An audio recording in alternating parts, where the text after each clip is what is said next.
Tears slipped down the sides of her face onto her pillow. Chineke God, she prayed in a trembling whisper. If this is not just my mind playing tricks, if there is truth in what I fear, please guide me, show me what I should do. By morning, Ebere's resolve had hardened.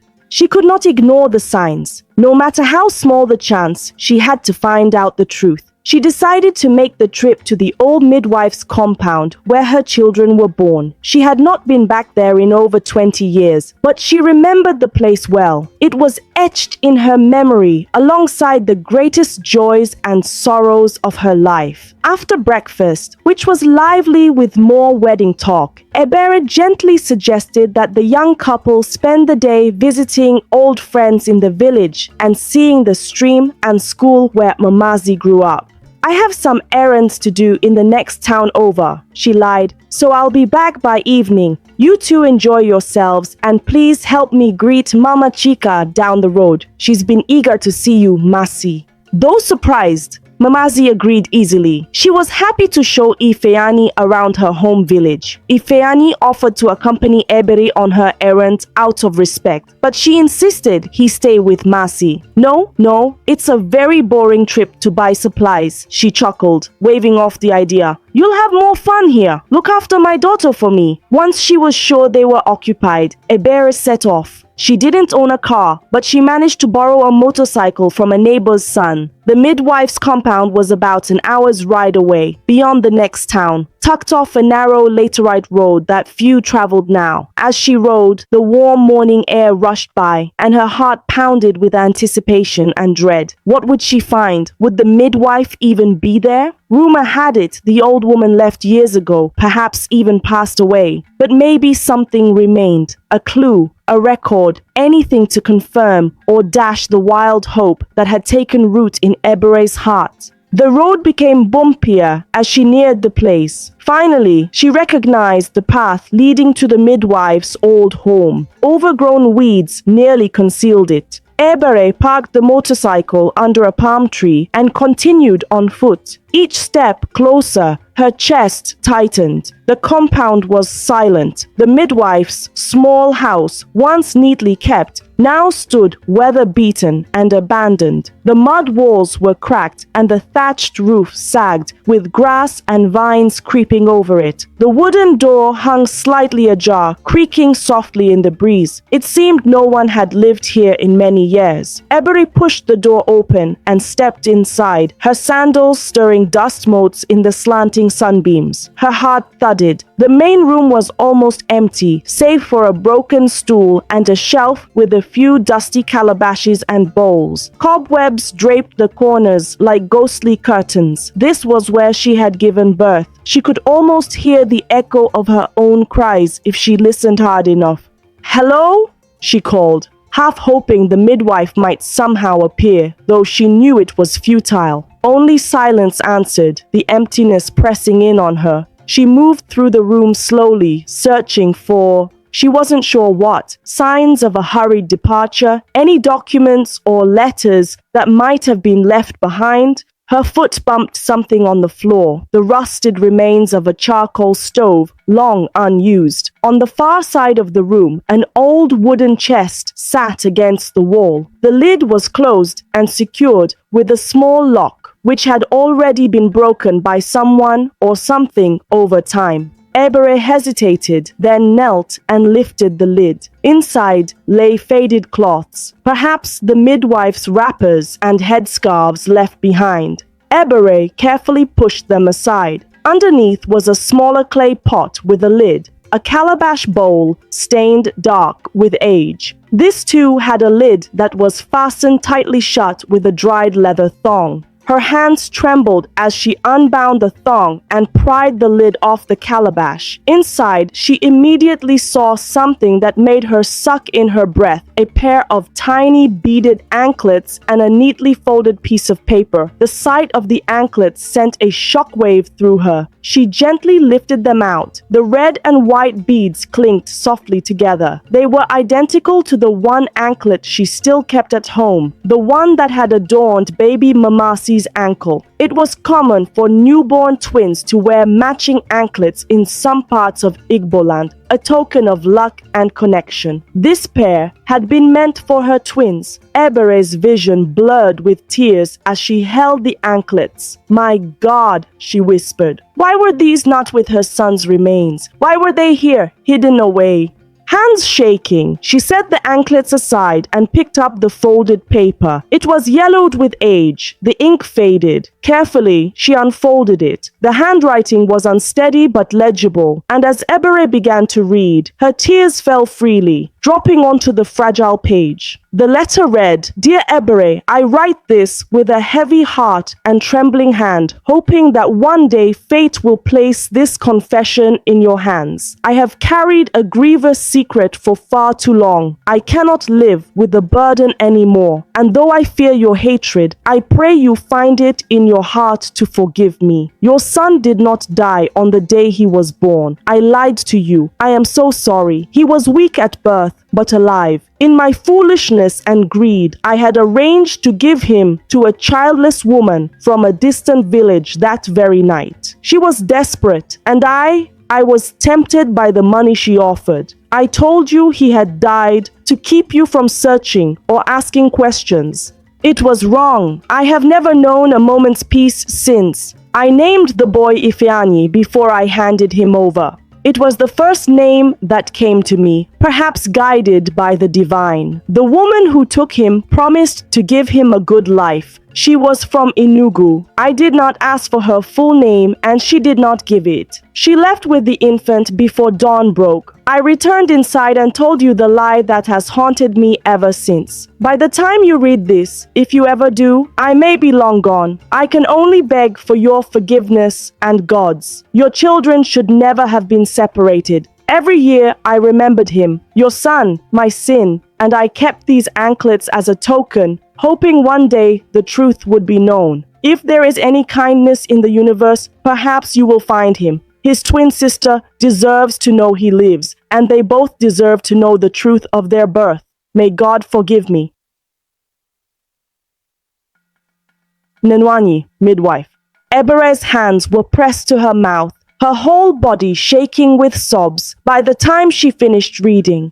The letter slipped from her fingers and floated to the ground. Outside, the late afternoon sun was descending, and golden light filtered through the gaps in the walls, illuminating the tears on her face. Ifeanyi, she whispered through her tears, hardly believing she had read that name. The midwife named my son Ifeanyi, the same name as the young man who asked to marry her daughter. The one now strolling through the village with Masi on his arm, laughing under the same sky. It felt as if the ground shifted beneath her knees. All the clues her heart had been gathering now blazed with clarity. Her son, her lost boy, was alive. He had lived and grown into a man, and in a twist so cruel and kind at once, he had found his way back to her in the most unforeseen way, as her daughter's beloved. Fresh sobs racked her frame, grief and joy and terror all crashing over her. Grief for the years lost, for the pain her children would feel when they learned the truth. Joy that her son was alive, that she could hold him at last, and terror for what this meant for Masi and Ifeanyi's tender love. They could never marry. They were twins, siblings by blood. The knowledge would shatter their hearts. "Oh God, how will I tell them?" Ebere cried, pressing the anklets to her chest.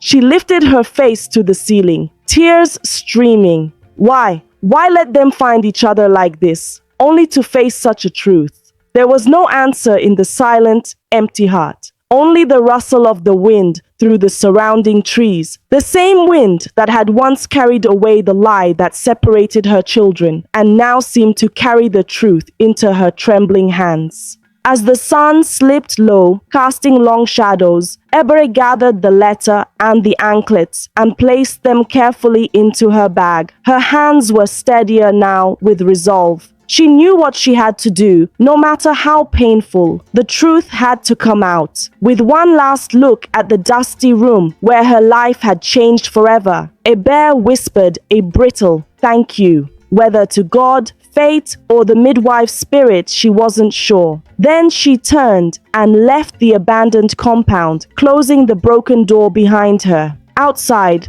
the world looked the same as it had an hour ago. The sky painted with sunset hues, the air warm and humming with insects. But for Ebere, everything had changed. She mounted the motorcycle and started the engine. With a deep breath and a silent prayer for strength, she sped back towards her home, towards her children, and towards a truth that could not be undone. Night had fallen by the time Ebere returned to the village. A pale moon hung in the sky, and the air hummed with the chorus of crickets. Ebere's hands were tight on the motorcycle's handlebars as she guided it through the last bends towards home. Her heart thundered, not from the ride, but from the weight of the revelation she carried. When she reached her compound and cut the engine, she saw Mamasi and Ifeanyi sitting together on the wooden bench under the mango tree in the yard. A kerosene lamp between them cast a soft glow. They looked up in surprise at her arrival.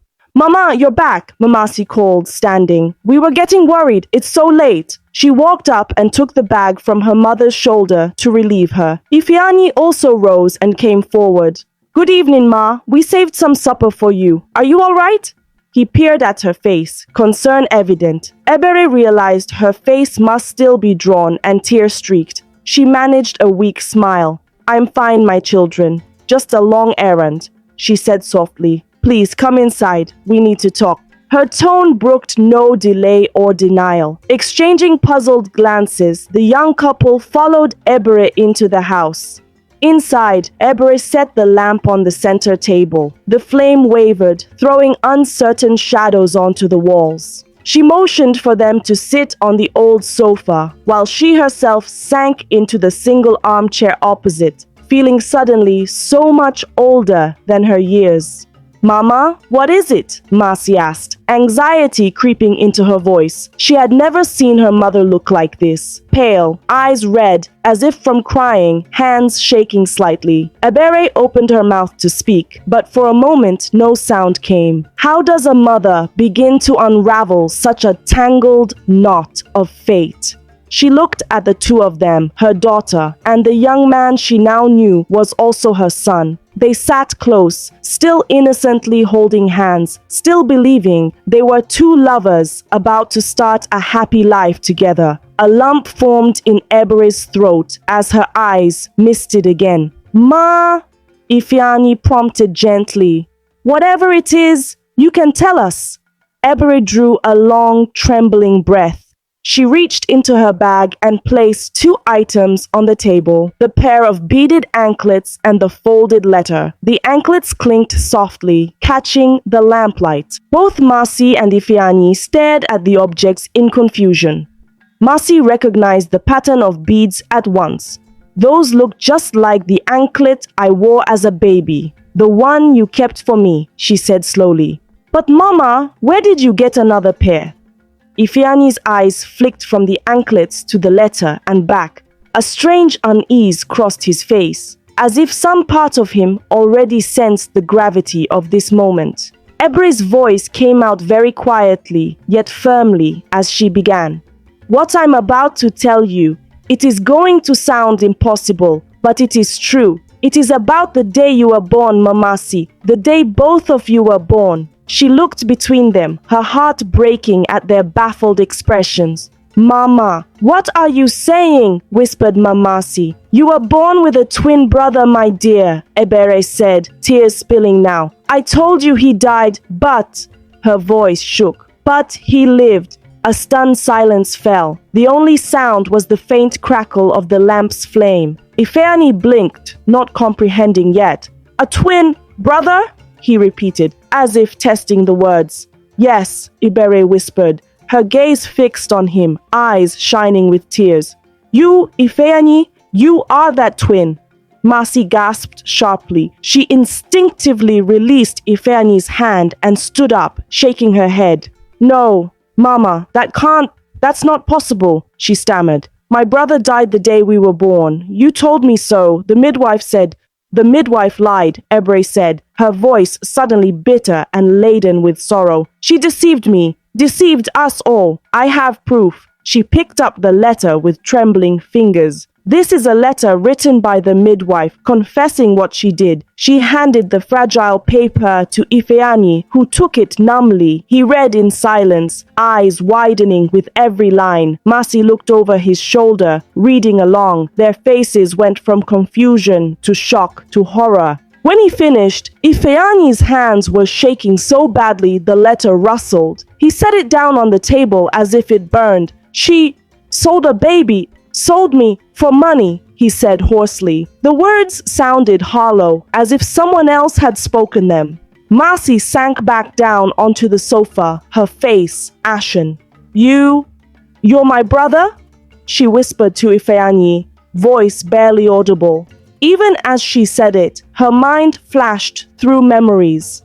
That first day in the rain, when she felt an instant comfort with him, the ease of their companionship, their matching birthdays, their similar laughs. Puzzle pieces fell into place in the most devastating way. She covered her mouth with both hands as a sob escaped. This is insane, Ifeanyi muttered, running a hand through his hair. He looked at Ebere, eyes wet. Ma, are you absolutely sure? How can this be true? After all these years, Ebere stood and went to them. She picked up the anklets from the table. With gentle motions, she knelt and fastened one around Mercy's right ankle and the other around Ifeanyi's left ankle. They watched her in stunned silence. The red and white beads gleamed against their skin. I had these made when I was expecting, Ebere said softly. A matching set for my twins, to wear for protection and connection. When I left the midwife's place with only one child, I thought the other anklet was buried with my son or lost forever. Yet here they are, together again, just like the both of you. She looked up at them, tears flowing freely. My heart knew something was strange from the moment I saw you, Ifeanyi. I think a part of me recognized my own blood. Ifeanyi stared at the anklet now circling his leg, a storm of emotions raging on his face. All my life, I felt like something was missing, he said brokenly. I felt it in my dreams even. His voice cracked. Mercy reached over, hesitantly touching his arm as tears streaked her cheeks. Ifeanyi, in my dreams, I sometimes saw a boy with me too, she whispered. I always felt like I had a brother watching over me somehow. At her words, a memory flashed through Ifeanyi's mind. The dream he'd had just recently of the little girl being carried away by the wind. He looked into Mamasi's face, and in that moment he knew with wrenching certainty that the dream had been about her. The truth of it all finally crashed down, and a cry tore from his throat. Without thinking, he pulled Mercy into his arms and held her tightly. They clung to each other, trembling. Brother and sister, reunited at last, but at such a cost. As they embraced, their tears mingling, Ebere wrapped her arms around both of them, completing the circle. She held her children close, one on each side, as if shielding them from the world. My son, my daughter, she whispered, voice thick with a mix of sorrow and relief. My precious children. For several long minutes, there were only tears and muffled sobs in that small parlor. A mother cradled the son she had thought dead, and the daughter who had unknowingly fallen in love with her own brother. Fate's cruelty and kindness had collided violently in their lives. Eventually, their sobs subsided into quivering breaths. The three pulled apart gently, though Ebere kept hold of each of their hands. Mercy's face crumpled anew as fresh realization hit her. She looked at Ifeanyi, her brother, no longer her fiancé, and choked out, We can't get married. It was obvious, but saying it out loud made the heartbreak cut sharper. She pressed a palm to her chest as though it pained her to breathe. Ifeanyi shut his eyes, tears leaking from the corners. What a cruel joke life had played on them. Of course we can't, he whispered. We won't. We had no idea. We didn't know. No, you did nothing wrong, Ebere said firmly, squeezing their hands. None of this is your fault. You fell in love not knowing the truth. The sin is not yours. It lies with the one who kept you apart and in the dark. Her voice trembled with anger at the midwife's betrayal, but she forced herself calm. Anger would not help heal her children's hearts now. Masi looked at her mother with pleading, broken eyes. Mama, how could this happen to us? How could she do this? She stole my brother. Words failed as she sobbed again. I almost married my own twin, Mama. If we hadn't found out. She couldn't finish the sentence. Shh, Ebere soothed, pulling her daughter into her arms. But we did find out. Thank God, we found out in time. The truth is painful, but it saved you from an even more unthinkable mistake. Ifeanyi remained silent, fists clenched on his knees, face contorted as he wrestled with grief and rage. The woman I thought was my mother, he began quietly after a moment. She wasn't my mother at all. Bitterness and hurt laced his words. All the stories she told me about my father dying, it was all a lie? Perhaps she did lose a husband once, I don't know. Ebere said softly. We don't know what she was told either. Maybe the midwife told her I had died in childbirth or abandoned you. However it happened, she raised you, Ifeanyi. She may have loved you in her own way, even if it was born from a terrible deception. He shook his head, struggling. He thought of the woman in Enugu, the one he called Mama, and felt both love and betrayal. Had she known from the start he wasn't truly hers? The letter suggested yes. She'd bought him, my God, but she had been kind to him, cared for him. It was complicated, too much to process. We'll get answers later, Ibra said gently, as if reading his thoughts. In time, you can speak with her. Right now, let's focus on us here. They huddled together, comforting and weeping until exhaustion gradually settled over them. That night, no one in Ebere's house found true sleep. Masi spent hours in tears until she had none left, lying in her mother's embrace on the same mat where Ebere had kept vigil the night before. Ifeanyi sat against the wall, back to the corner, head buried in his arms as he grappled silently with the shattering of his identity and the loss of the woman he had hoped to marry. Once or twice, Ebere went to him, placed a gentle hand on his shoulder, and he allowed her to hold him too, finding unexpected solace in a mother's touch he had been separated from since birth. Thus, the truth was unveiled in that small house under the sorrowful moonlight. A family torn apart by lies was at last pieced together by the truth, only for two hearts to be broken in an entirely new way. By the next morning, the delicate threads of secrecy could no longer hold the weight of what had happened. In a close-knit community, whispers spread quickly. The neighbors who had seen Ifeanyi arrive as a suitor now saw the same young man leave Ebere's house looking shattered, his eyes swollen from a night of tears. They saw Masi, usually so cheerful, walking about as if in a daze, her face drained of joy. It didn't take long for concerned friends to start asking questions. At first, Ebere shared the truth only with the village pastor and the head of the family elders, seeking their guidance on how to proceed. Both men sat in stunned silence in Ebere's parlor as she haltingly recounted the story, how her supposedly dead son had lived, how he had been raised elsewhere and unknowingly courted his own twin sister, and how the midwife's terrible lie had finally come to light. The pastor removed his glasses to wipe tears from his eyes. The elder shook his head in outrage and sorrow, repeatedly muttering, "Chim Egbu, my God, it's heartbreaking."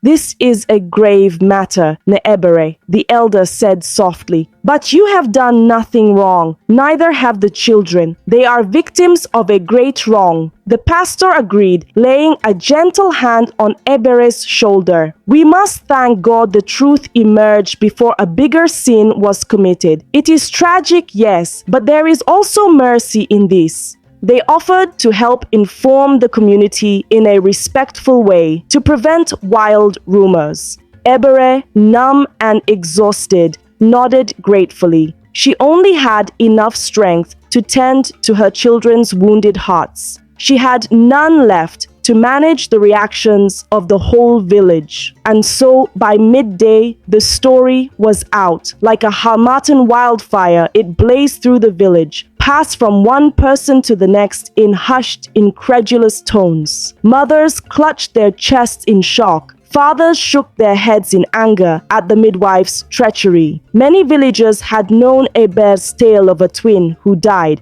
To hear now that the boy had been alive all along and was the very man who had come for Mamasi's hand was almost too dramatic to believe. Some were skeptical until they saw the proof with their own eyes, the matching anklets and the weathered letter which the pastor read aloud, omitting the more delicate details of the near engagement.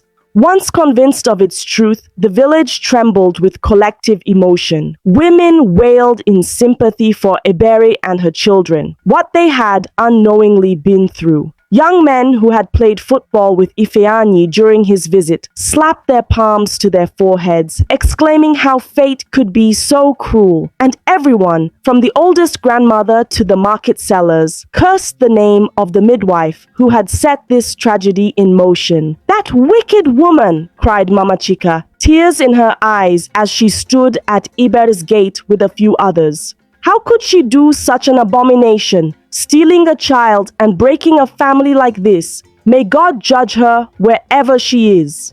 If she was still alive, we'd drag her here to answer for this evil, another neighbor spat. It was rumored the midwife had died years ago in another region, alone and unmourned. Upon hearing this, some villagers said it was God's punishment that she died with the burden of her sin. Others, more compassionate, hoped that she had repented before her death. Either way, her name would be remembered in this community with scorn for a long time. In the days that followed, a somber cloud hung over what should have been a celebratory time. Instead of discussing wedding preparations, the villagers spoke of only the tragic twist of fate. People stopped by to console the family, bringing bowls of rice or cassava fufu as is customary in times of crisis. Even though it was not a death, it felt like a mourning of sorts. Inside the house, Masi and Ifeanyi drifted through the days in a haze of heartbreak and confusion. What was once a tender love had to transform overnight into a sibling bond. But they could not simply flip a switch in their hearts. They kept a polite distance from each other now, unsure how to act. When their eyes met, an overwhelming mix of emotions surged. The deep affection that first drew them together still existed, but it was now tangled up with the knowledge of their true relationship. There was guilt and shame, undeserved yet present, as they remembered the embraces and kisses they had shared, blissfully ignorant of the truth.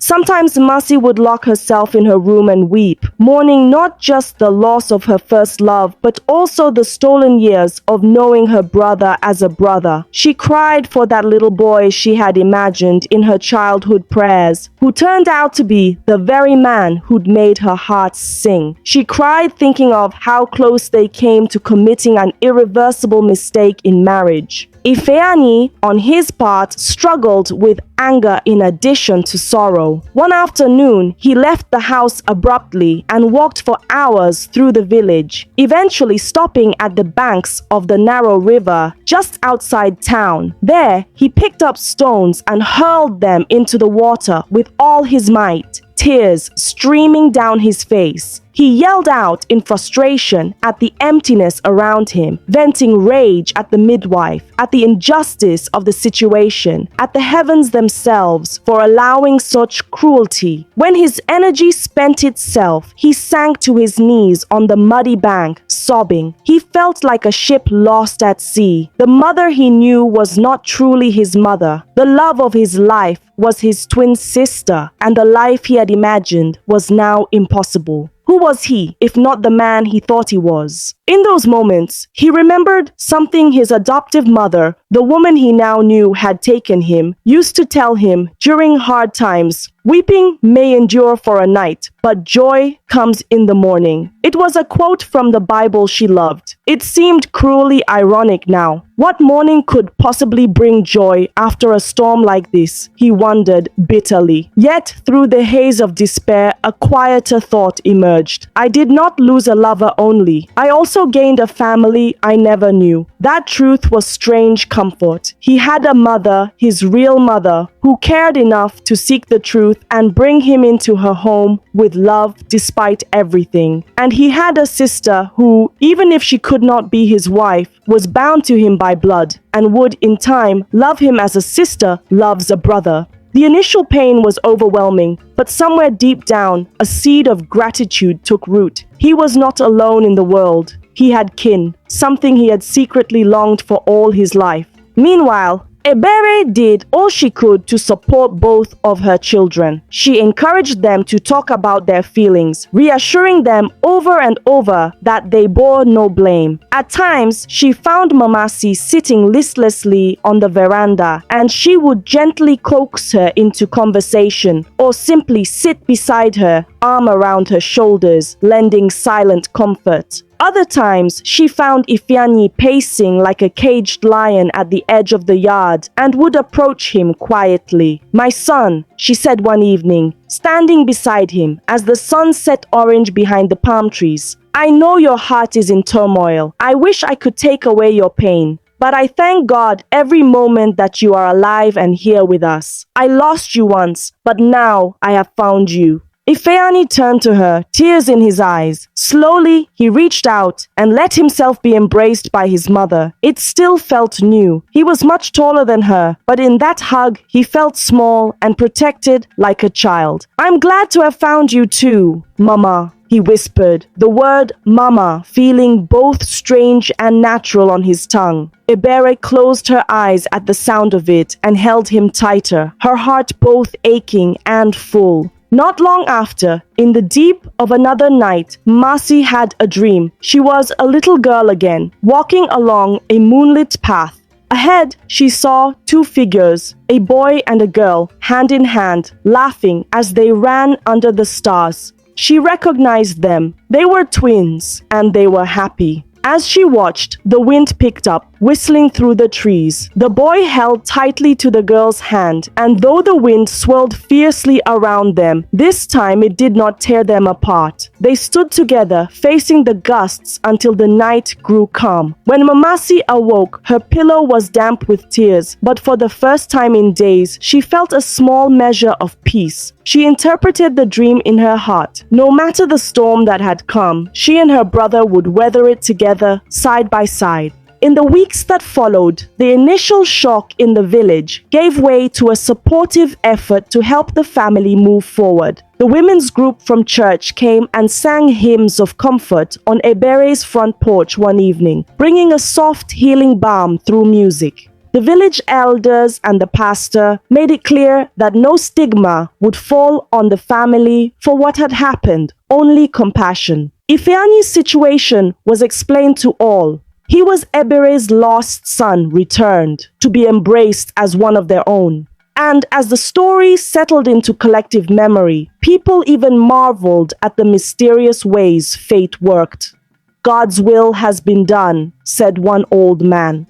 Brother and sister found each other even when a lie tried to keep them apart. There is a reason for everything. Eventually, practical matters had to be addressed. The engagement was formally annulled, though in truth, it had never gone beyond a private promise. Letters were sent to distant relatives who had heard of a possible wedding, clarifying that plans had changed. Ifeanyi himself penned a careful, emotional letter to the woman who raised him in Enugu. He expressed gratitude for her care, but also gently confronted her with what he had learned. A week later, he received a tearful phone call from her, confirming the midwife's story. She apologized profusely for her part in it and confessed she had always feared this day would come. Though hurt, Ifeanyi told her he forgave her. He understood her desperation for a child had led her astray, and she had indeed loved him as a son. Slowly, life found a new normal. What might have been wedding day passed quietly, marked only by a private prayer meeting at the church for continued healing for the family. The villagers, sensing that the trio needed space, gave them respect and privacy after the initial flurry of concern. In time,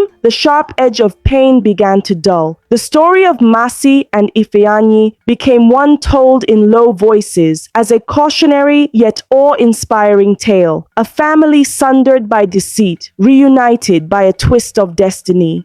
People would say it was as if the wind itself carried the lost twin back home. One breezy evening, Ebere sat outside with her children watching the sun dip below the horizon. Masi leaned on her mother's shoulder while Ifeanyi sat on a low stool, sharpening a cutlass to help clear some brush the next day. It could have been the portrait of any ordinary family spending time together at dusk, except that each of them bore scars from an extraordinary ordeal.